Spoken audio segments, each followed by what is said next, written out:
Hace tiempo que quería dedicarle a este blog una entrada a Marble Hornets, mi serie favorita de internet que acaba de volver con un nuevo episodio. La falta de tiempo me ha llevado a cumplir esto a partir de las notas que tomé en una segunda revisión de la serie, tras empaparme de ella por lo fascinante que me resultaba la iniciativa, un producto amateur, lleno de ingenio, que aprovechaba todos los recursos de un medio interactivo y que jugaba constantemente con la atención del espectador. De esos apuntes he sacado los elementos más técnicos o aquellos puntos comunes que enlaza la serie con los convencionalismos habituales del terror. Gaurdo una entrada acerca de su interactividad para un futuro donde pueda dedicarle el tiempo que necesita. Sobra decir que es imprescindible haberse visto la serie para entender en su totalidad estos apuntes. Tómense su tiempo y disfrútenla, que no lo lamentarán en absoluto. Desde su canal de YouTube pueden seguir las entradas en orden numérico y cronológico, así como las respuestas en vídeo del misterioso Toteark, o seguir el Twitter del protagonista. Si aún así hay piezas del puzzle que quedan por encajar, este hilo de Something Awful, donde la serie tuvo una enorme repercusión, es sumamente interesante. Sus más de 200 páginas, no les asusten. Para unir los puntos que quedan y apreciar la respuesta del público ante cada vídeo, empezando por análisis pormenorizados de imagen y sonido de cada uno de ellos y todo un fenómeno fan que crece cada día. Y ahora sí, una vez que hayan descubierto su miedo a los tipos altos con traje y bajo su propia cuenta y riesgo, doy rienda suelta a esos apuntes. Spoiler alert. Ventajas e inconvenientes de la cámara subjetiva. El uso de la cámara como observador subjetivo alcanza su principal popularidad ante el enorme éxito del proyecto de La Bruja de Blair, 1999, y su enorme rentabilidad. Su uso nos proporciona mucho realismo como documento encontrado, así como la manera en la que los márgenes del encuadre nos impiden conocer de un modo más general el entorno o la acción, privándonos de un conocimiento completo de la historia y disparando nuestra imaginación. Sin embargo, nos encontramos ante la disyuntiva de tener que justificar la presencia de la cámara y su uso constante, ya sea a través de la exigencia de una reportera, de que sea predispuesto, así como un show en directo, Ghostwatch, o de su utilidad como prueba de los hechos, Paranormal Activity. Nos resulta muy difícil creer que un operador va a continuar grabando en según qué situaciones.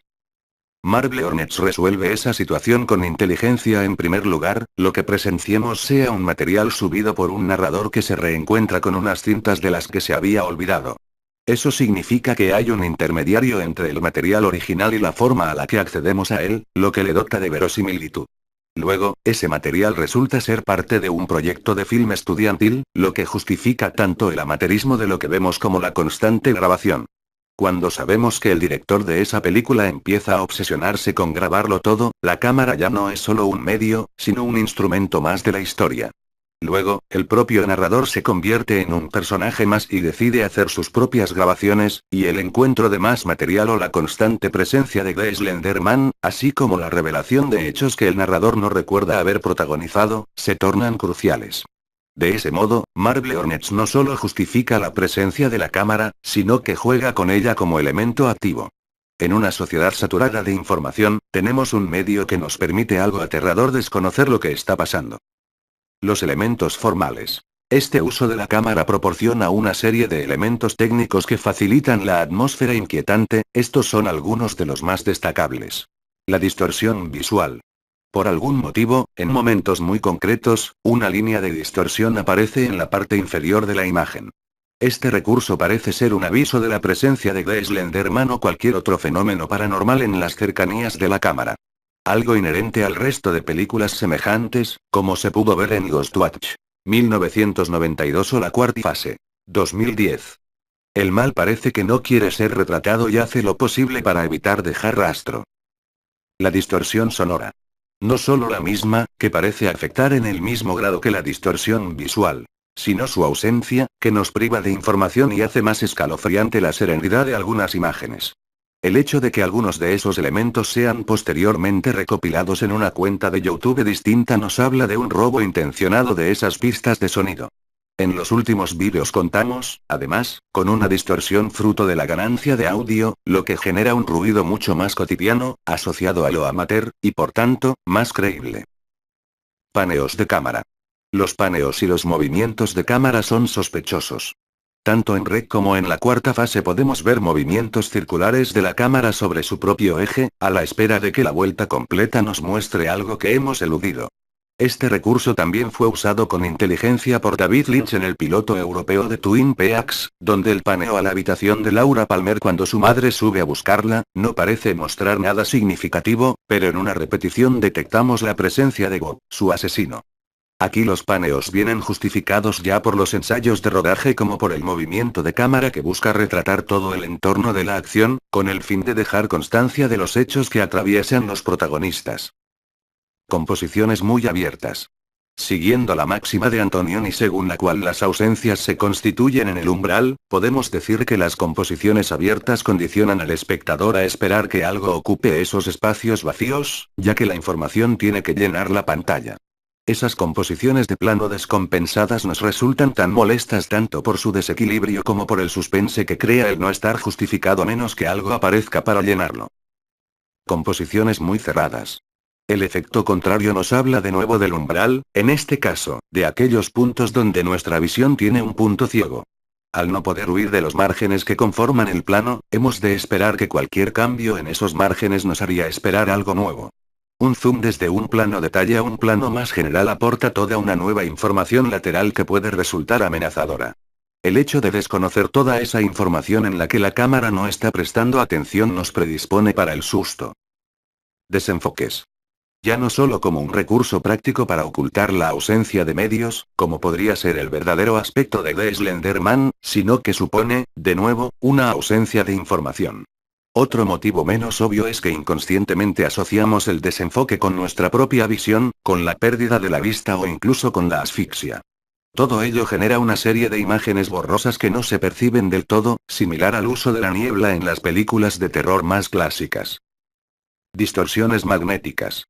Más allá de la distorsión clásica, hay una serie de distorsiones, cuyo nombre aquí no es el correcto, pero dejémoslo estar, que crean unos patrones de imagen que afectan a toda la información visual y no solo a parte de ella, creando un aspecto azaroso de formas, colores y sombras que nuestra mente, inconscientemente, reorganiza. El motivo de esto es un fenómeno conocido como pareidolía, generalmente asociado a buscar rostros en lo que no dejan de ser elementos sin patrón definido. La pareidolía también se manifiesta cuando, en la interactividad de gente que participa en este ARG, se buscan supuestas apariciones de The Slender Man que no tienen por qué ser tales. Intertítulos. La intervención del narrador por medio de intertítulos cobra una relevancia importante. Es nuestra comunicación con lo que creemos, en un principio, un intermediario objetivo, que comenta con nosotros los descubrimientos que va haciendo y actúa como un detective. Los intertítulos están bien elegidos, siendo frases escuetas, en lenguaje claro, y con ausencia de sonido. Eligiendo el blanco sobre negro resulta más convencional de lo debido. Pero es en su ritmo donde va creando su mejor trabajo. Son más inmediatos en los primeros vídeos, para resultar exageradamente lentos en el último, lo que además provoca la sensación de que pueden interrumpir la acción en cualquier momento, y no solo como convencionalmente aceptamos al principio y final del vídeo. Y desconocemos su duración, con lo que cada nueva frase puede llevarnos a otra, pero también de vuelta a la acción, lo que los hace imprevisibles e interrumpen, agotando nuestra paciencia y generando tensión. Los elementos narrativos. Aunque algunos de los elementos a los que nos referimos aquí no son exclusivos de Marble Hornets, conviene tenerlos en cuenta por el buen uso que demuestran para crear atmósfera, pese a que se traten de conceptos asociados a la cultura popular. Pérdida de la razón. Muy apropiado en correspondencia con la literatura de Poe y Lovecraft, tenemos a un personaje que poco a poco va perdiendo la razón, lo que resulta una amenaza para nosotros. La idea de que haya visto algo que le ha perturbado de esa forma nos avisa de que podemos ver algo que nos produzca el mismo efecto. Cuando el narrador también empieza a tener problemas de memoria, paranoia y serias dudas sobre lo que está ocurriendo, se convierte en un narrador no fiable. Narrador intermediario. El narrador ejerce aquí como un intermediario objetivo que primero funciona como mensajero y luego va tomando relevancia. El hecho de que poco a poco se defina como un narrador no fiable en función del visionado de las cintas es un paralelismo con el propio espectador, que de algún modo, podría ser el siguiente en sufrir las consecuencias. De un modo similar a la secuencia final de En la boca del miedo. 1995, donde se nos revela que la película que ha llevado a la gente a la locura es la misma película que hemos estado viendo desde el principio, algo similar a la cinta de The Ring. 1998. El narrador se gana primero nuestra confianza y nos resulta empático. Justificación de la grabación. Toda la presencia de la cámara y las cintas tiene una justificación en el argumento y además juega un papel importante. ¿La figura de The Slender Man parece atraída o repelida? Por la presencia de las cámaras, lo que otorga un punto de acción a la propia cámara que se transmite al espectador. Y mientras por una parte genera credibilidad, lo artificial por fantástico de la propuesta funciona como un contraste muy perturbador. Found footage. El manuscrito encontrado, o el mensaje en la botella, no solo aporta verosimilitud, sino que habla de cómo la historia sobrevive a sus protagonistas. Es la manera en la que refuerza la importancia del mensaje en sí, el hecho de estar asistiendo a un documento único, a algo que nadie más ha visto o captado antes. En este caso, no es que nosotros encontremos las cintas, sino que otro, el narrador, las encuentra y las sube a su gusto. A su vez, nosotros encontramos las cintas del narrador, lo que refuerza el hecho de estar ante algo excepcional, y por tanto, le dota una atmósfera particular. Línea de acción. Cada vídeo o entrada contiene una línea de acción definida, es un ensayo con los actores, una entrevista, un viaje a la casa, una búsqueda de localizaciones. Esa diversidad y especialización de las acciones crea variedad y le dota de un sentido narrativo más clásico que el típico falso plano secuencia, donde la acción transcurre continua y en localizaciones muy similares, lo que lleva a la repetición y el agotamiento. Ver un mismo lugar desde las perspectivas de los dos personajes, en dos momentos distintos, separados por el tiempo, le aporta mucho más al espectador. Narrador desmemoriado. Cuando el narrador reconoce no recordar sucesos que vemos grabados y que él protagoniza, crea una sensación de inquietud. Sabemos que ya no nos podemos fiar de él, y no sabemos hasta qué punto el material ha sido manipulado, incluso la realidad misma. Investigación. Las interrupciones del narrador, revelando detalles que nos podrían pasar desapercibidos, facilita la interactividad con los vídeos al sugerirnos que hay multitud de detalles que pasan inadvertidos al principio, y que pueden pasar igualmente para el narrador. Además, la investigación que se va convirtiendo en la trama principal termina en un punto muerto cuando el narrador decide "I don't want to know the answers anymore", pero resulta demasiado tarde. No conoceremos la realidad, pero los efectos que se han desencadenado ya no tienen marcha atrás. Geometría espacial y desorientación. Si ya el bosque es un sitio lo suficientemente desorientador como para generar angustia, ya no hablemos del hecho de encontrarnos con una casa que parece que cambia constantemente, con una puerta que no lleva a nuestra habitación como antes o un personaje que se teletransporte y nos teletransporta de voluntad. Medicamentos. La ingestión de medicamentos nos avanza tanto la locura de los personajes como nos perturba por desconocer cuáles son y qué efecto tienen. El componente farmacológico, que tiene algo de dependencia y de alucinatorio, apoya con contundencia una trama como esta. Dibujos. Muy habitual de las películas de terror. La idea de que uno de los personajes dibuje, con trazo infantil, aquello que no puede describir, aquí tiene un sentido similar al de un amuleto o una alerta antes que un intento fallido de representar lo que ha perturbado al emisor. Amenaza monstruosa. Ver The Slender Man como criatura, agua. En principio, algo tan inofensivo como el agua se convierte en digno de paranoia. Nuestro planeta es 2/3 de agua, nuestro cuerpo es un 75% agua, hay agua en todas partes. La relación entre The Slender Man y el agua no está clara, pero desde luego, no nos tranquiliza saber que si existe esa relación, no podríamos alejarnos del agua. En ningún sitio. Muñeco. Otro clásico del cine de terror, los muñecos. Guardan relación con los ídolos primitivos, de ahí que se les adjudiquen propiedades mágicas, como cualquier otra representación de la realidad, por el temor de que, a su vez, sustituyan esa realidad. El término de miedo a los muñecos es periofobia.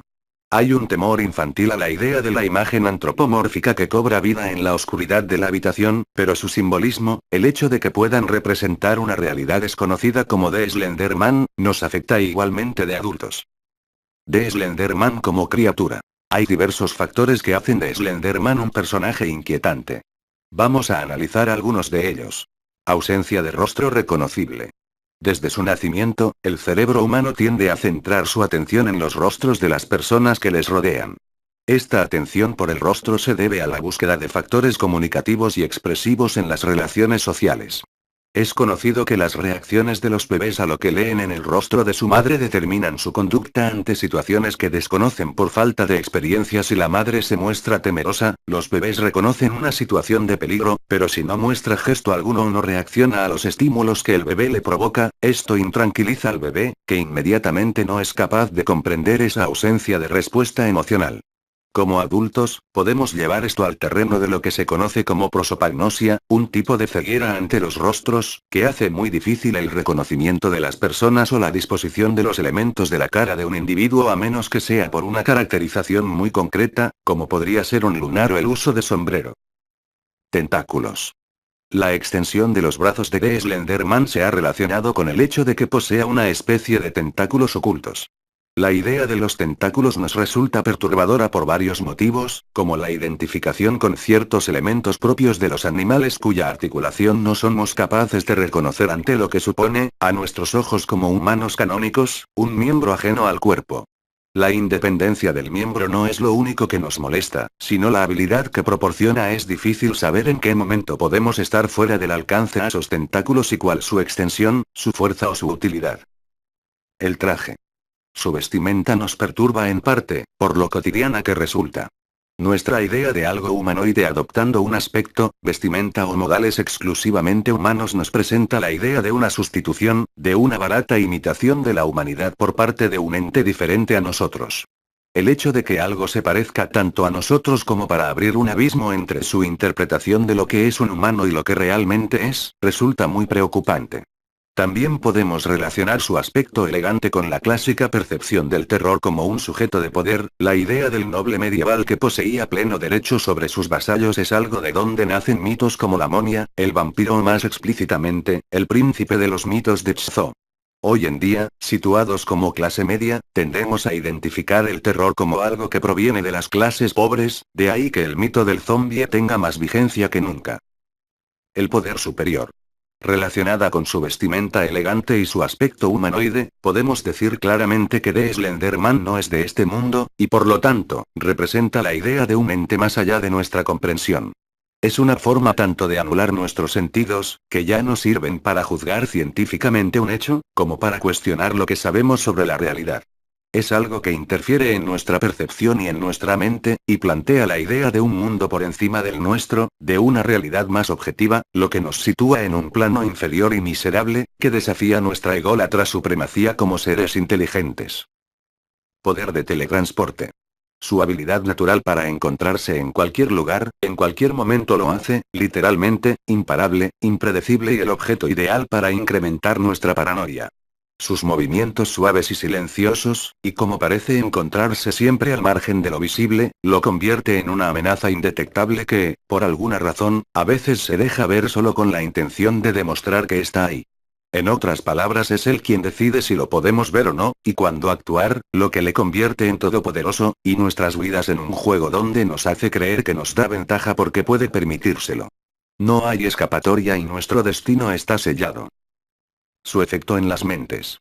Parece que The Slenderman no solo puede convertirnos en paranoicos con el conocimiento de su propia existencia, sino que es capaz de llevar a la gente a la locura.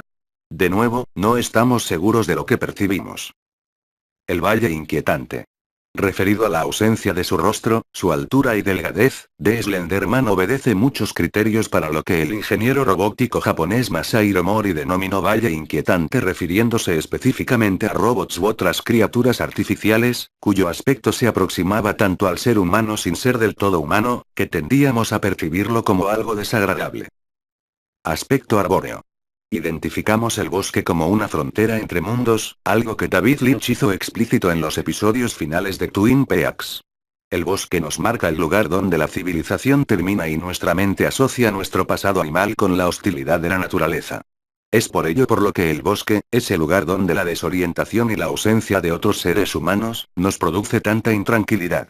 El aspecto de The Slenderman, con su altura, delgadez y múltiples brazos extensibles nos trae a la cabeza a un árbol, es más, podría ser un método de camuflaje en un bosque. Es una reminiscencia de temores infantiles que podemos rastrear en todo tipo de cuentos clásicos.